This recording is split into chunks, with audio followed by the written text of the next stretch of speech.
Hello everyone, आप सभी का एक्सेल इन एजुकेशन चैनल में स्वागत है। फ्रेंड्स, आज के इस वीडियो में हम लोग बात करेंगे कि फर्स्ट पेपर के लिए आपको कौन सी बुक लेनी चाहिए, कौन सी बुक अच्छी है जो एग्जाम ओरिएंटेड कंटेंट उसमें दिया हुआ है और उसकी लैंग्वेज भी अच्छी है, ऑथेंटिक कौन सी है। इन सब चीज़ों को जानने के लिए कोशिश करते हैं, क्योंकि फर्स्ट पेपर का आपका उद्देश्य ये होना चाहिए कि कम से कम 80+ इसमें स्कोर हो जाए, मतलब 40+ क्वेश्चन आपके ठीक हो जाए। 40 से 40+ के बीच में क्वेश्चन अगर सही रहते हैं तो फिर उम्मीद बढ़ जाती है, क्योंकि सेकेंड पेपर आपका सब्जेक्टिव होता है, तो वहाँ पर आपका सब्जेक्ट के अकॉर्डिंग तैयारी ठीक रहती है, क्योंकि वहाँ पर आपने ग्रेजुएशन में, पीजी में वगैरह तैयारी करी होती है। तो इस तरह से क्या होता है कि वो चीज़ें यहाँ पर कवर हो जाती हैं। तो आज के इस वीडियो में हम लोग बुक के ही नाम जानने की कोशिश करते हैं और पेपर का पैटर्न कैसा है और तैयारी आपको कैसे करनी चाहिए, क्योंकि दिसंबर में आपका एग्ज़ाम होना है। तो अभी से लेकर दिसंबर तक आपको 6 महीने का लगभग टाइम मिल रहा है, जो कि एक अच्छा टाइम है, ठीक है। क्योंकि इधर तो जो एग्ज़ाम हुआ 2023 में बहुत जल्दी हुए, अब तक 2 सेशन के एग्ज़ाम आपके हो चुके हैं, है ना। अभी एक जून में हुआ था और दूसरा फरवरी मार्च में हुआ था। तो इस तरह से ये एग्ज़ाम आपके, अब ये तीसरा अटैम्प्ट होगा। तो अगर आप लोग पहले बार दे रहे हैं, फर्स्ट अटैम्प्ट में दे रहे हैं और क्लियर करना चाहते हैं, तो कुछ ऐसी स्ट्रेटजी को अपनाइए जिससे कि आपका दिसंबर वाला नेट जेआरएफ क्लियर हो जाए, ठीक है। तो चैनल को आप लोग सब्सक्राइब कर लीजिए, क्योंकि यहाँ पर एग्ज़ाम ओरिएंटेड चीज़ें सारी आपको कवर कराई जाती हैं। और दिसंबर 2023 को ध्यान में रखते हुए यहाँ पर मैंने सिलेबस भी स्टार्ट कर दिया है आपका, ठीक है। यूनिट फर्स्ट हम लोग बेसिक से बिल्कुल स्टार्ट कर रहे हैं ताकि किसी को कोई प्रॉब्लम ना हो। इससे पहले भी मैंने काफ़ी चीज़ें कवर करवा दी हैं, तो आप लोग उन वीडियोज़ को भी देख सकते हैं। फिर आपको लगेगा कि ये चैनल को ज्वाइन करना चाहिए या नहीं करना चाहिए, ठीक है। आप देख लीजिए, देखने वाले बहुत सारे रहते हैं, चैनल को सब्सक्राइब नहीं करते हैं, ठीक है। और वीडियो को पूरा देखा करिए, लाइक एंड शेयर ज़रूर किया करिए ताकि दूसरों की भी हेल्प हो जाए, ठीक है। तो हम लोग यहाँ पर देखते हैं कि देखिए, जनरल पेपर आपका पेपर 1 का होता है, टीचिंग एंड रिसर्च एप्टीट्यूड, ये सभी के लिए होता है। आपका सेकंड पेपर कोई भी सब्जेक्ट हो, कुछ भी हो, लेकिन फर्स्ट पेपर सबको देना है। और यहाँ पर 50 क्वेश्चन आते हैं, 10 यूनिट आपकी होती हैं, ठीक है। 50 क्वेश्चन है, 100 मार्क्स का होता है। Teaching and research aptitude general paper है, पेपर 1। सेकेंड पेपर सब्जेक्ट का होता है आपका, ठीक है, वो 200 नंबर का है। तो यहाँ पर देखिए, अब इसमें 100 मार्क का है, मतलब 10-10 क्वेश्चन, 10 यूनिट हैं, तो मतलब 10-10 नंबर के, जैसे 5-5 क्वेश्चन आपके हर जगह से लिए गए, है ना। तो इस तरह से 50 क्वेश्चन हो गए, 5-5 क्वेश्चन हर यूनिट से, तो यहाँ पे 100 नंबर का ये हो जाता है, ठीक है। मतलब यहाँ पर ये सिलेबस में लिखा है कि 10 यूनिट है, तो आपका 10-10 क्वेश्चन यहाँ पर ईच यूनिट कैरी, मतलब 10 मार्क्स यहाँ पर कैरी करती है।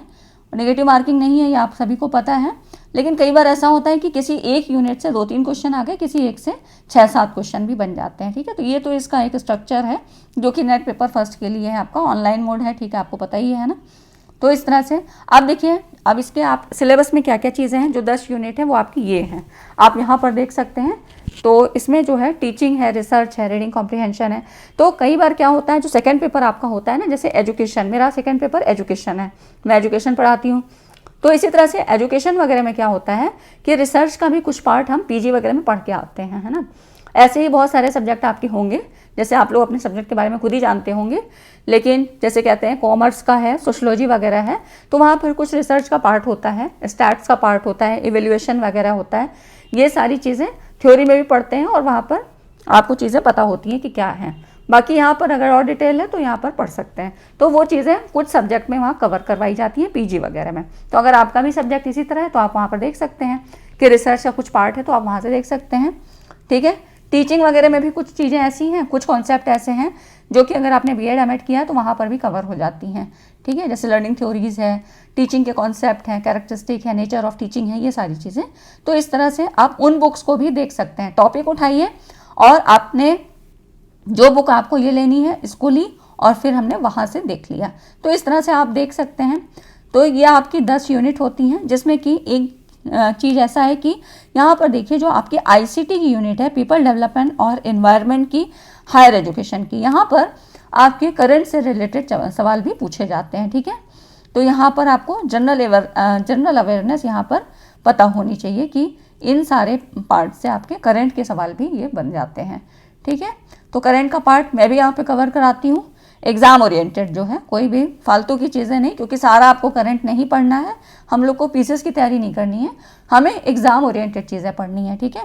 तो ये 10 यूनिट आपने देखी कि आपको यहाँ पर प्रैक्टिस किस में करनी है, जैसे कि आपका ये है रीजनिंग का है, डेटा इंटरप्रिटेशन है, इन सब चीज़ों में प्रैक्टिस की ज़रूरत होती है, ठीक है। लॉजिकल रीजनिंग थोड़ा सा अलग है, यहाँ पर थोड़ा कॉन्सेप्ट क्लियर हो जाता है तो क्वेश्चन बिल्कुल गलत होने की संभावना नहीं रहती है, तो यहाँ पे एकदम सॉलिड मार्क्स बनते हैं, ठीक है। तो इस तरह से ये सारी चीज़ें हैं जिनका अलग अलग क्राइटेरिया है कि हम पढ़ेंगे कैसे। बाकी चीज़ें तो थ्योरेटिकल हैं, आपने देखा ही है, और क्वेश्चन अब डीप में काफ़ी बन रहे हैं, ठीक है। अब हम जानते हैं बुक्स के नेम।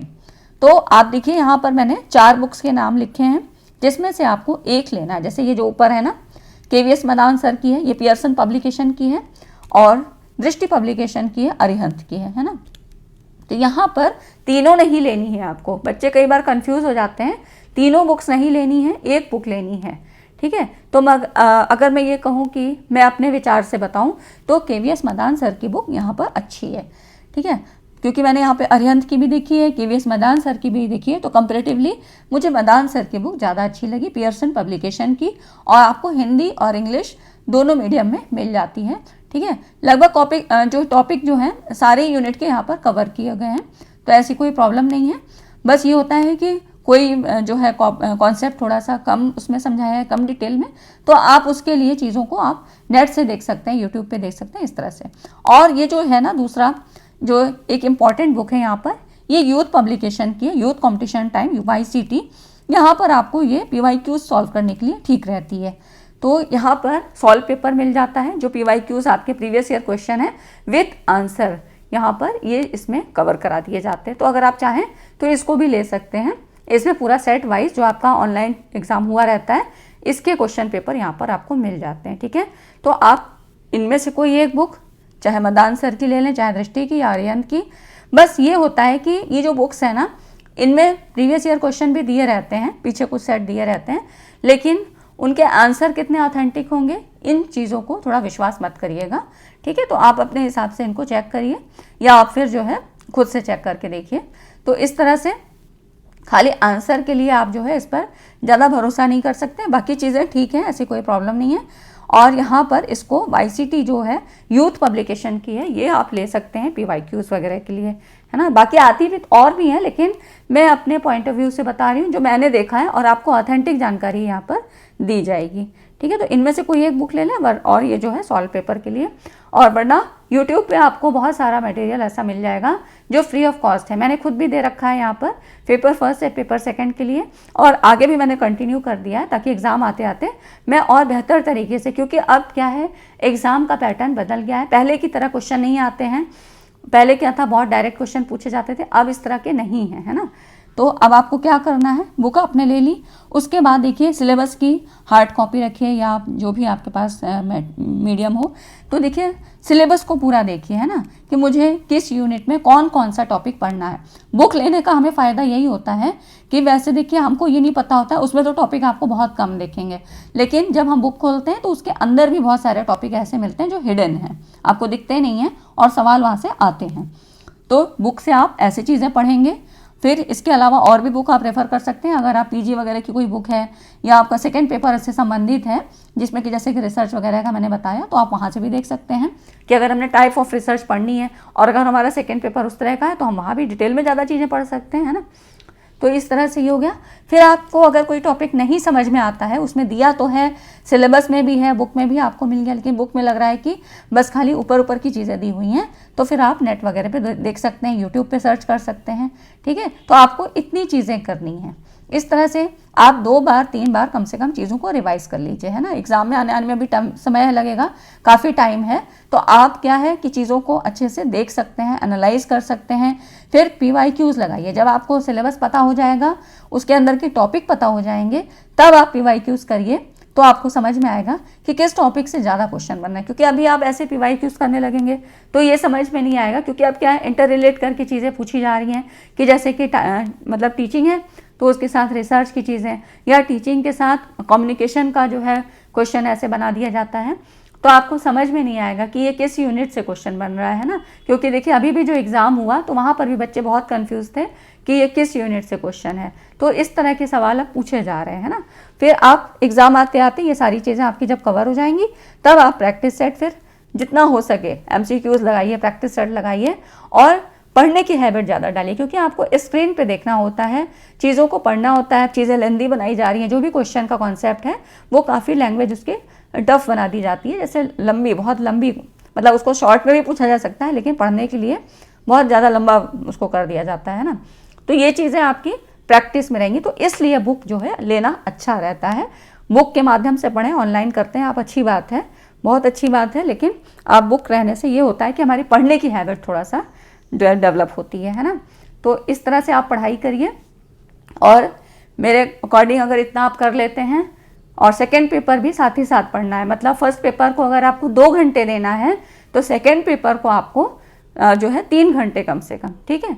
तो क्योंकि सेकेंड पेपर ज़्यादा चीज़ें कवर भी करता है तो वो भी ज़रूरी है, और वो आपका सब्जेक्ट वाला होता है तो इसमें कोई प्रॉब्लम नहीं होती है, क्योंकि पहले से आपका समझा हुआ है। बस चीज़ें यहाँ पर रिवाइज़ करनी है, थोड़ी और एडवांस लेवल पे पढ़नी होती हैं, ठीक। तो इस तरह से आप तैयारी करिए और आई होप आपका बिल्कुल सारी चीज़ें बहुत आपके फेवर में होंगी, ठीक। आपका नेट JRF क्लियर होगा। तो ठीक है फ्रेंड्स, आज की वीडियो कैसी लगी? वीडियो से कुछ इन्फॉर्मेशन लगी, जो इन्फॉर्मेशन मिला हो, जो आपको लगे कि ये यूज़फुल है, मेरे काम का है, तो वीडियो को लाइक ज़रूर करिएगा और चैनल को सब्सक्राइब कर लीजिए। टेलीग्राम चैनल का लिंक आपको नीचे दिया होता है, ताकि मैं आपको वहाँ पे PDF के फॉर्म में कंटेंट दे देती हूँ, ठीक है। तो आप लोग उसको ज्वाइन कर सकते हैं और साथ में यहाँ करंट अफेयर वगैरह भी यहाँ पे कवर कराती हूँ, जो आपका नेट के अकॉर्डिंग है, ठीक है। नेट के और UPSC एडवर्टीजमेंट 51 के लिए भी मैं यहाँ पर तैयारी करा रही हूँ। तो अगर आपके यहाँ जानने में कोई हो जो कि तैयारी कर रहा हो तो आप वहाँ पर भी जो है शेयर करिए, ठीक है। ठीक है फ्रेंड्स, वीडियो को लाइक एंड शेयर ज़रूर कर दीजिएगा।